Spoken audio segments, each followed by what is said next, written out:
In this episode, I'll explore changing patterns, setting goals, and the upside of getting emotional, and making decisions based on how you want to feel rather than what you want to achieve.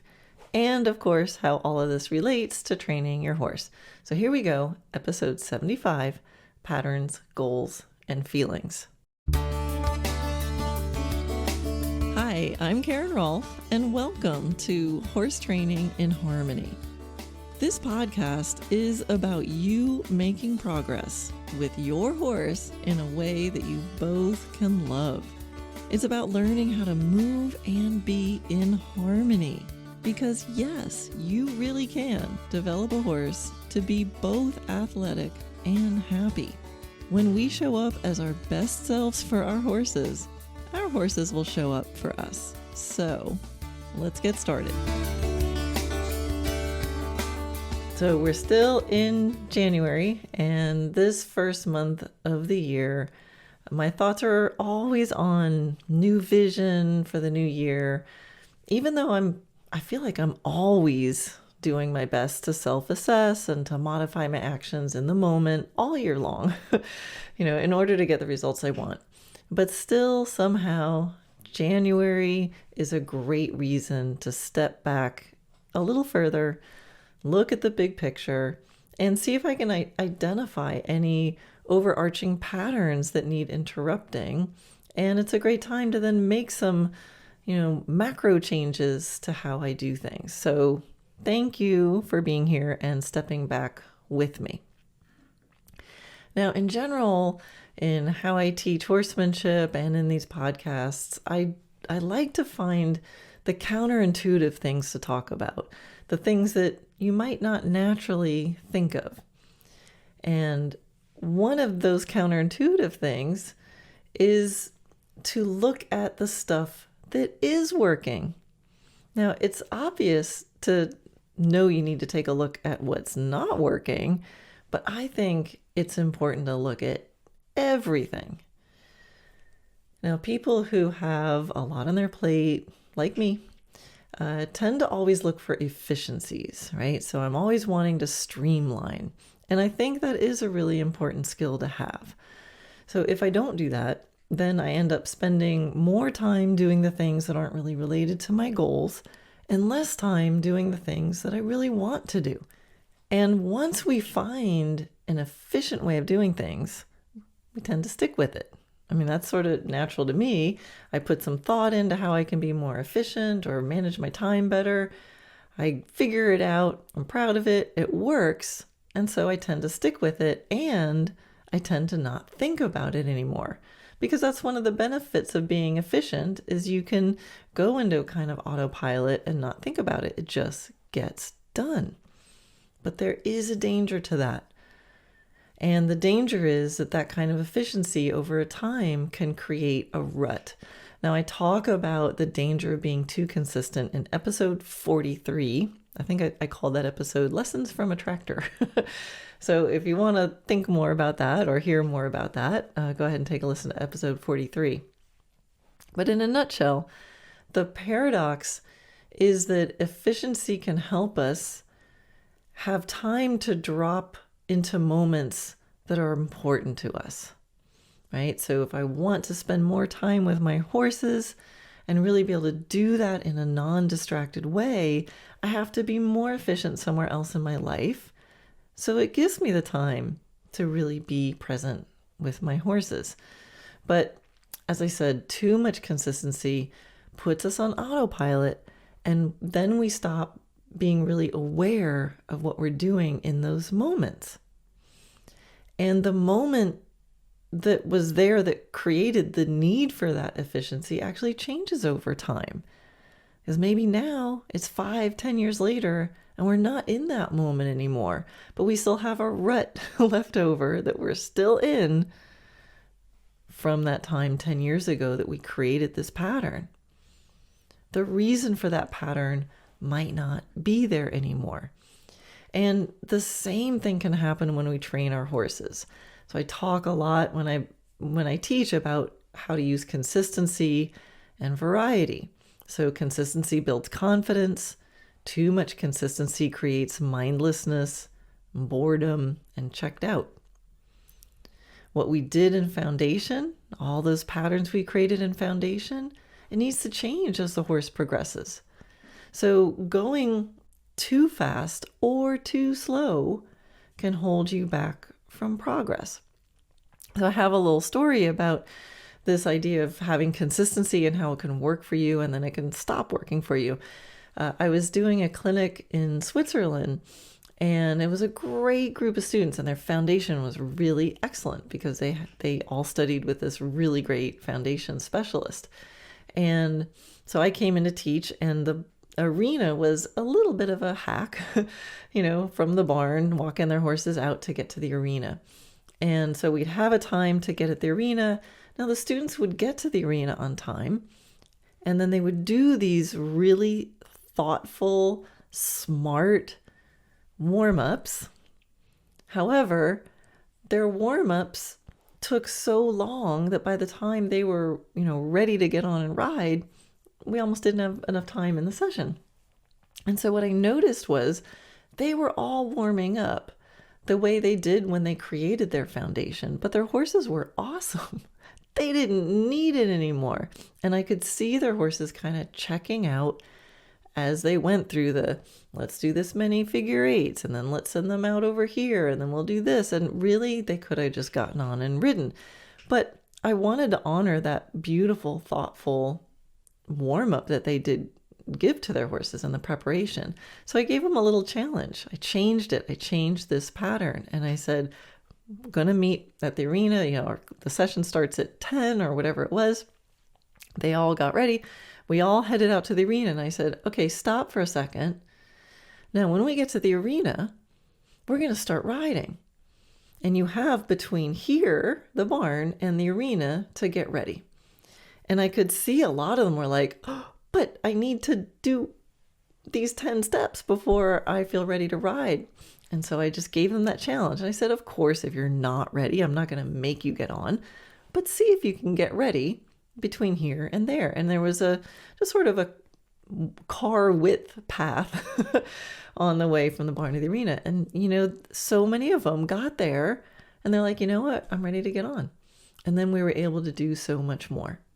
So that pattern that they had created was a very wise pattern, and it worked. It worked so well that they don't even need it anymore. The trouble is they didn't stop to look at what was working. So anyway, that's an example of that. So maybe there's somewhere in your life that maybe you've been focusing on the problems, what's not working. And a lot of the times we have trouble fixing improving, I should say, what's not working is because we're spending so much time doing the same old stuff with the stuff that is working, and maybe we can tweak that. So just something to tempt you guys to look at with your horses and with your life. Look at what is working. What are the efficiencies? What are the things you just do without thinking? Maybe they're still serving you, and maybe they're not. So it doesn't hurt to look. And with fresh eyes, just go, do I still need to do it this way? I'll give you another quick example with horses. I have this wonderful assistant, and there's days where I want to get, multiple horses ridden, and maybe by a certain time. So when I wake up, I text her and I'm like, okay, ovation, 8:15. And then I know that at 8:15, he's going to be there on the cross ties, and I make sure I get out there on time because I never want to keep my horse waiting. And that works really well. It's super efficient, and I can spend more time than doing other stuff with my horse in the training session or in time afterwards. And it's working really well. And then recently, she took some days off. And so I couldn't be that efficient, and I had to do things myself. Now I often groom and stuff, spend on-demanding time with my horses, so it's not like I'm always doing this.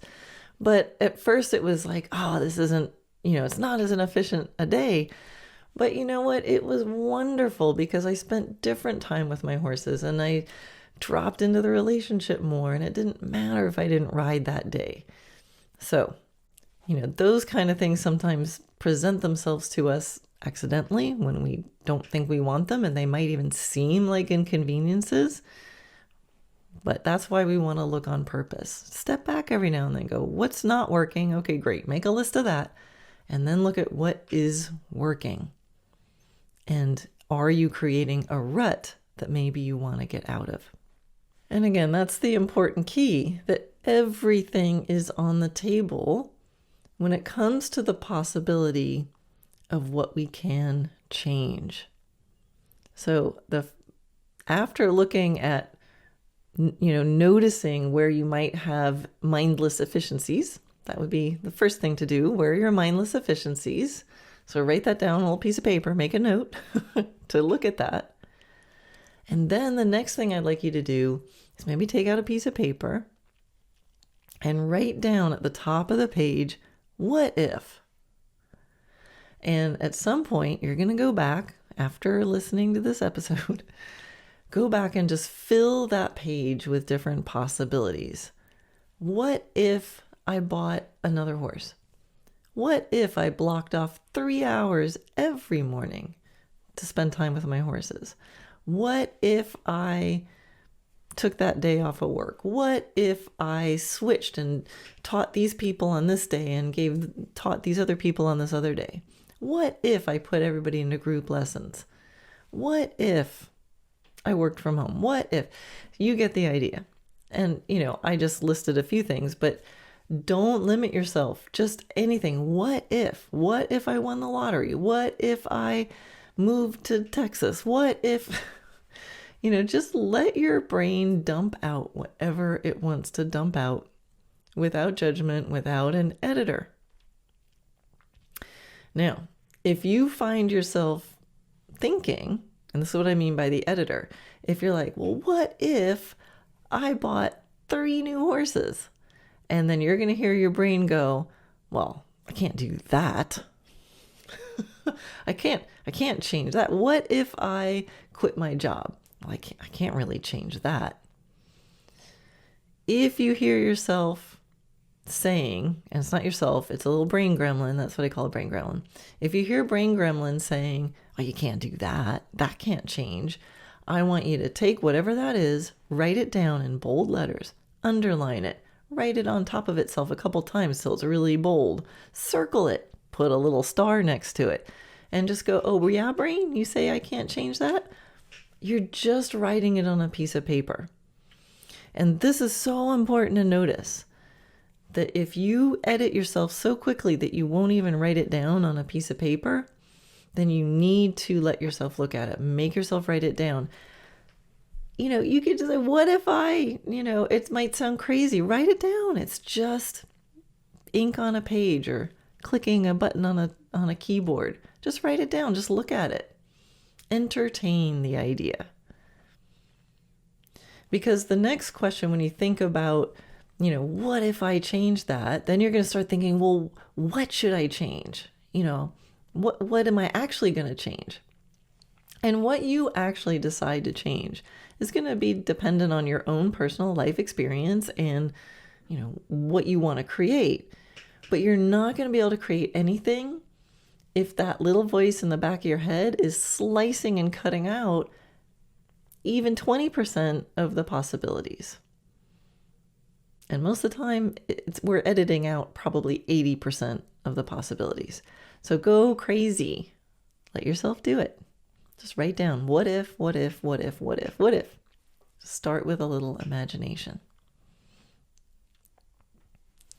Now, the next thing is to go ahead and create the vision. Okay, so now you know all the things that could change. You know all the little dials on the board that you could change, right? So you just played that game. Now you're going to create the new vision. And again, feel free to do this in the context of your life, in the context of your horse goals. I don't care. Combination thereof, it's yours. So there's no rules around that. But we next need to kind of go, okay, I know what I could change. Now, what do I want to create? Because that's going to guide your decisions. I don't know what to tell you to change because it all depends on your own goal. Now, this episode is not going to be so much about goal setting. And if you'd like to hear my episode where I interview a sports psychologist, Jenny Susser, Dr. Jenny Susser, you can listen to episode 24. So she talks a bit about goals. But here, I want to talk about something to do before you choose your goals and something to do after you choose them. So when most people sit down to set goals, they think about what they want to do or accomplish or acquire. And so Jenny Susser talks about outcome goals. What do I want to accomplish? And she talks about behavioral goals. How do I want to be? Now I'm going to tempt you to think about something else. I want you to think about, how do you want to feel? How do you want to feel during this year? Don't wait to the end. I was about to say at the end of the year. Don't wait to the end. It's not like, okay, I have a goal and I'm not going to know if I'm successful or not till I get to the end of the year, right? No. How do we want to feel starting now? And so by tempting you to think about how you want to feel, it doesn't mean that I don't value creating measurable, tangible goalposts. I definitely do. So of course we're going to set those kind of goals. But like I said, I want to wiggle around and find the pieces that get dropped. What are the pieces we don't think about doing? Most people think about outcome goals. Some people also think about behavioral goals. How do I want to be different? How do I want to move through the world differently? But how do you want to feel? So think about, it's kind of related to, why do you want your goal? And behind every what, there's a why. And within every why, there's a feeling. So what do you want to accomplish? Well, I'd like to win regional champion. Okay. Why? Why? Because I'll have accomplished my goals and that will allow me to have more of a credential or something like that. Okay. Why? And if you keep asking why, why is that important? Why is that important? Why is that important? Often you'll get to a feeling. Well, I'll feel really proud of myself. I'll feel really proud of myself and my horse, or, there's going to be a feeling there. So when you think about what you're trying to achieve, do you want to feel proud? Do you want to feel secure? Do you want to feel comfortable? Do you want to feel exhilarated? And if you have a goal that you wrote down or a vision, maybe a vision came to you really easily. Oh, I know exactly what my vision is and what do I want to accomplish. And if you can't figure out the feeling connected with it, then I would question that goal. Really ask yourself, is that really a goal? Are you really aiming for it because you want to? It's your goal in your heart, or because you think you should have that goal? Is it coming from somebody else's expectation? Now, I'm sure many of you have experienced, or maybe you know someone who's experienced reaching a goal, and then you're left feeling a bit like, okay, now what? It's like you worked really hard, you got there, and you're like, that was it? That's not uncommon. Or we chase our goals until we can't even remember why we're doing it. And the goal becomes a rut. We keep following that goal because it's what we've always followed, and it seems like the natural progression from where we started. We started at point A, and we think, well, if I start at point A and I head to point B and I haven't gotten to B yet, I have to stay until I get to B. And guess what? Sometimes at A.3, that doesn't make sense. All right, let's say we start at mile 0 and we want to get to mile mark number 10. We think we need to stay on there. But at mile marker number 3, something comes along and goes, you know what? I don't want to head to mile marker 10. I want to go over this direction. I don't want to head north. I want to turn west and hit mile marker number 5 in that direction. So goals can become ruts, and we don't have to end up at the preconceived idea of what the natural conclusion of where we're heading ends up. Now, I've experienced this in my life. So I started on a path, and then I kept doing the things that were the next logical steps on that path until I hated the path. It didn't feel good, but I thought it was correct. I thought that's what I'm supposed to do. And that was so deep that I didn't even question it. I thought, well, this is what I do. This is what people like me are supposed to do. It's the only way to do it. But it didn't feel good. Now, if I had tuned into a feeling goal, if I had tuned into how I want to feel in my life, I would have made different decisions sooner. And so people who get burned out know what I'm talking about. If you've ever been burned out, you probably are nodding your head going, I get this. Because the feeling gets so bad, you have to stop. You can't keep going. And then usually after you're burnt out, you go, no more of that. And you head somewhere that feels really good. And then it's like, wow, this is amazing. Life breakthrough. Well, don't wait till you're burned out. Listen to that advice. And so if you're even just feeling a little bit like, well, I don't feel burned out. I just can't really target a feeling. I don't know why I'm doing that goal, but it doesn't feel too bad. That's a red flag. Believe me. That little like what's a, women, your partner asks you like, are you okay? You go, yeah, I'm fine. Like that's not good. So if you have a goal and you're doing this exercise with me and you wrote it down and I said, what's the feeling you want to feel? Like, I don't know. Why are you doing it? I don't know.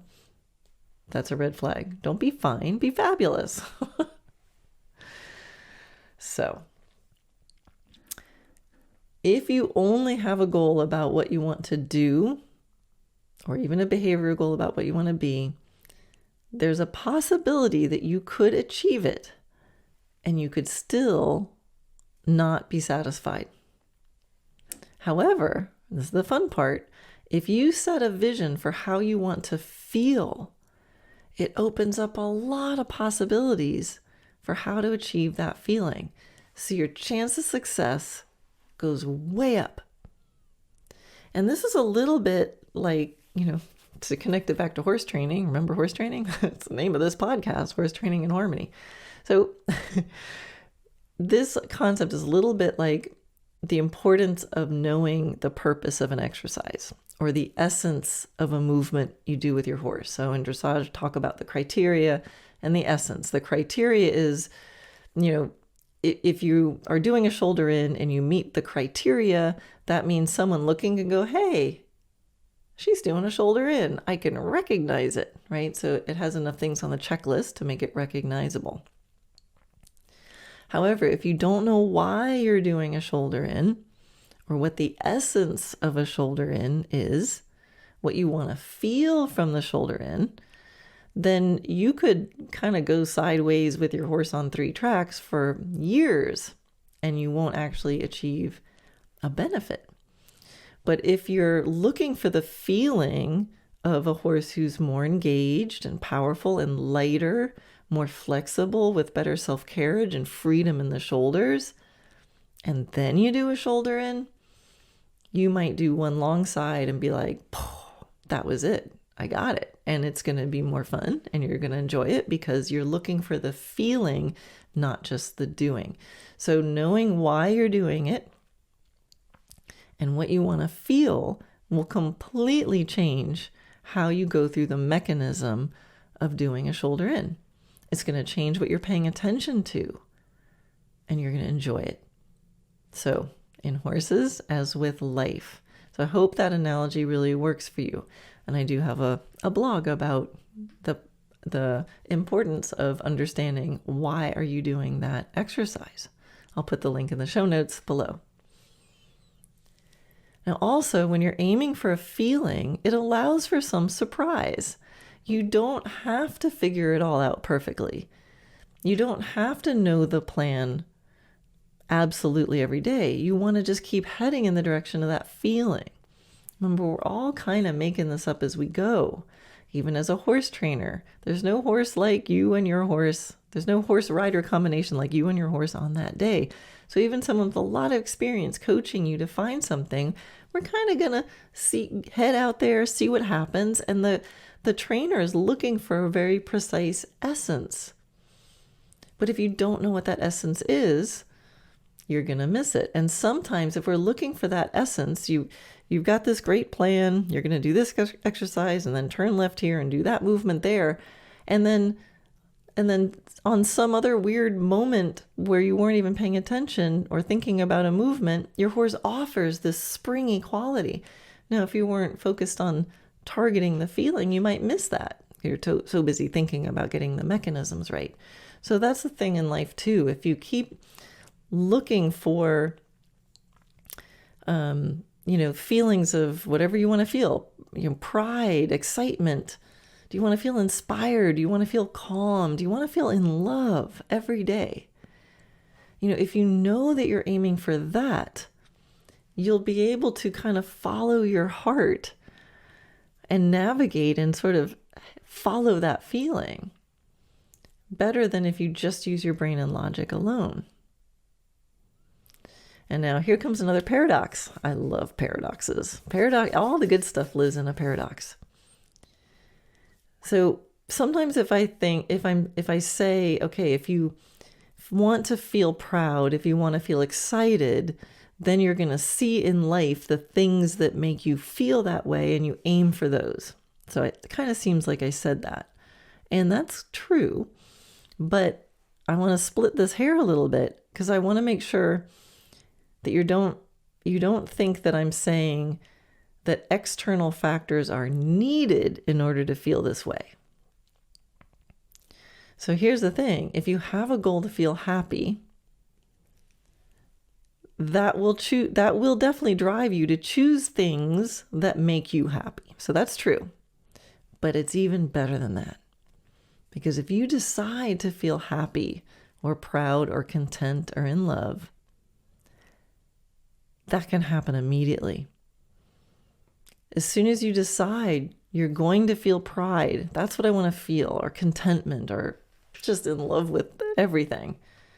As soon as you decide to feel that, as soon as you feel that, then you're going to be seeing everything through that lens.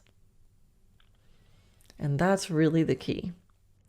When you're able to do that, then you're able to make the best choices and you get in this amazing positive feedback loop. Because I could tell you, think of a feeling you want, and you'd be like, I want to feel happy. And then you're going to sit back and be like, well, that doesn't make me happy, and that doesn't make me happy, and that doesn't make me happy either. Don't do that. You got to actually be happy. And when you're in that happy state, you will see things differently. It doesn't mean that you're always 100% happy all the time. It just means you're going to be deciding to see it through that lens, and then you'll be able to weed out in a more healthy and positive way. I know this is kind of weird, and hey, I'm not a philosopher. I'm a horse trainer, but I think about this stuff a lot, and I have experienced it. When I come out in a good mood to my horses, guess what? I have wonderful sessions. It doesn't mean everything that I do is perfect, but it's always wonderful, and I can be happy about it. And when I'm in that state of feeling like this is wonderful, what a mess that was. Boy, I was really crooked on that line. Instead of going, oh, I'm terrible. That was horrible. I'm the worst rider in the world. I was crooked on that center line. That's the difference. So if I come out and I just decide that life is wonderful and I want to be happy, then when I do a crooked center line, I just go, well, that was crooked. I wonder what I can do better next time. I hope that makes sense. So helping yourself get in that positive feedback loop where things become less effortful. They're not effortless. This all takes work. We got to work hard to get to the place where things are easy. But your feeling of curiosity will lead you to look at things with more curiosity. And then makes you more curious to look at new things, which makes you even more curious about things. That's the positive feedback loop. And this is such a different feeling than thinking, I want to feel curious, and then waiting for someone to put something intriguing and interesting in front of you and blaming everything else and everyone else for being so boring. So I hope this makes sense. So take a moment now to write down some feelings that you want to feel, starting now. And if you can't do it now, just make a mental note to do it. If you're driving, don't write anything down. Just make a little mental note to yourself. And when you get home, take a piece of paper and write how I want to feel. And write down some feelings. Maybe you're not sure. Maybe there's like 3 different kind of feelings you want to feel. That's okay. I'm not going to limit you on what you want to feel. But I think you're going to be amazed at how many opportunities you will find to feel this way. And the work of doing the stuff, there's always work, there's always stuff to do. There will always be the stuff that requires work, but it will become a labor of love. All right, so now we've opened up the possibility of what if. We've kind of created a vision. We've looked at the stuff that's not working. We've looked at the stuff that is working. We're pulling ourselves out of ruts. We know how we want to feel. And because of that, now we've got that vision of what we want to end up with. How do we make it stick? We're changing patterns. How do we make it stick? Now, this next part that I want to talk to you about is something I got from a man named Chase Hughes, and he is a behavior expert. Now, I first learned of him through watching a YouTube channel called The Behavior Panel. I interviewed another member of the Behavior Panel, Greg Hartley, on an earlier episode, so you can look for that. And so Chase Hughes is one of the 4. And he put out a little video on YouTube. I will post the link to his YouTube video in the show notes on my website. And he did a little video on this, how to make it stick. And I thought this was a really cool 4 points that will help you. So this is not me. This is not my stuff. This is his stuff. But I wanted to share it with you. So he had the acronym FEAR, which, it's not a word. Maybe we can say, it's fear because you want to be afraid if you don't do this. I don't know. He's a military guy. Anyway, so it's easy to remember. So the F stands for focus. And basically, you just need to commit to paying attention to what you want to do. And this is going to be a real nutshell. So please go watch his video and get it straight from the horse's mouth. But you need to focus. You need to commit to paying attention to what you want to do. The second part is emotion. So things connected with strong emotions make a bigger impression and they're remembered more easily. There's neurobiology involved here. So this is another reason why you want to attach a feeling to it. You want to let yourself feel your goals. Don't make your goals just dry and logical and boring. You want them to excite you. And so get excited. When I work with people, we celebrate wins. We get excited about stuff. We name it when we're feeling frustrated. Like, let yourself ride the roller coaster of emotions. Let yourself be, if you're frustrated, name it. I am so frustrated. And then look at it and then celebrate and get excited about small steps. So let yourself get emotional about it. It's going to make a bigger connection. And then you will remember it. You'll want to do it. Your brain will want that extra shot of those yummy hormones that make you feel good. So let yourself get emotional. Now, so that's FE. The A in fear is agitation. And the idea here is you can't change by staying in your comfort zone. So sometimes this feels counterintuitive. So earlier I said, you might want to have a goal of feeling content. So you're thinking, but Karen, if I want to feel content and safe and secure, why would I agitate myself?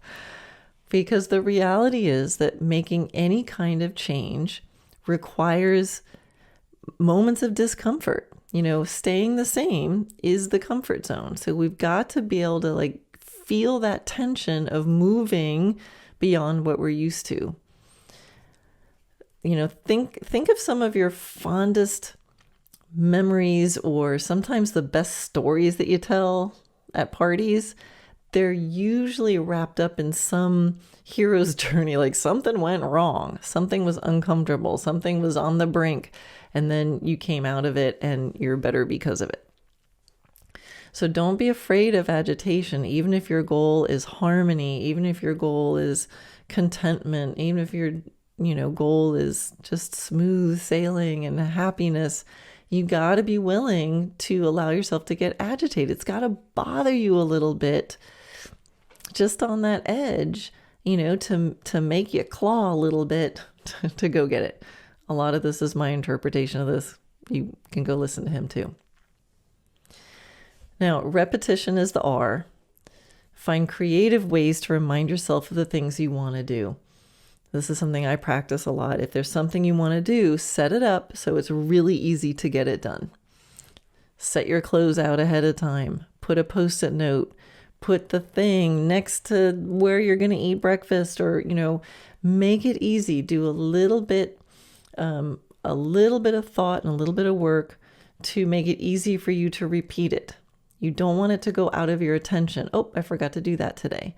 So calendar alarms, Post-it notes, setting things up so that it's physically in your way. If I want to make sure I do something, I take the thing. Like I want to do heart rate monitor with my horse. So I charge up my phone and I put this thing in my shoe that I'm going to put on when I go out in the morning. I can do that the night before, because otherwise in the morning I forget, because I'm kind of in that efficient rut sometimes.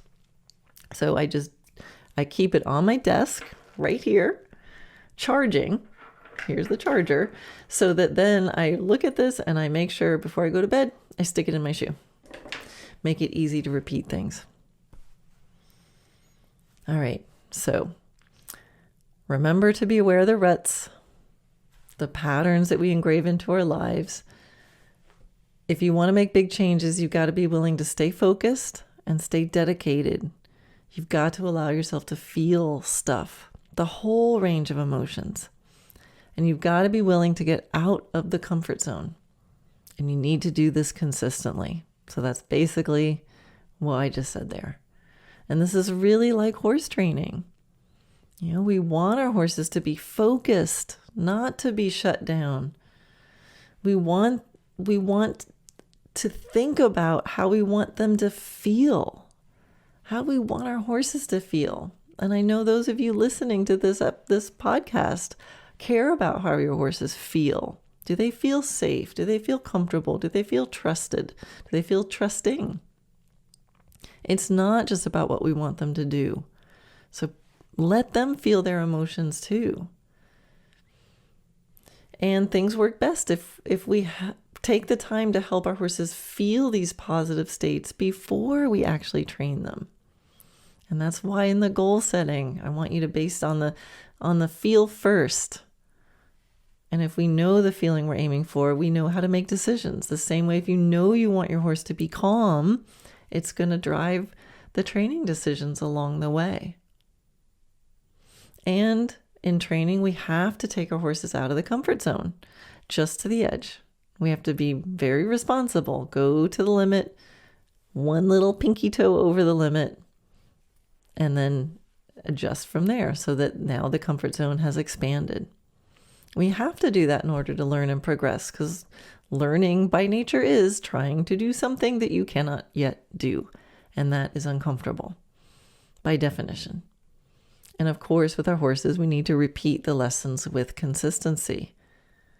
So that's the lessons and my thoughts about the new year and creating what you want for your life, creating what you want for your horses. So let's make this an amazing new year. Enjoy.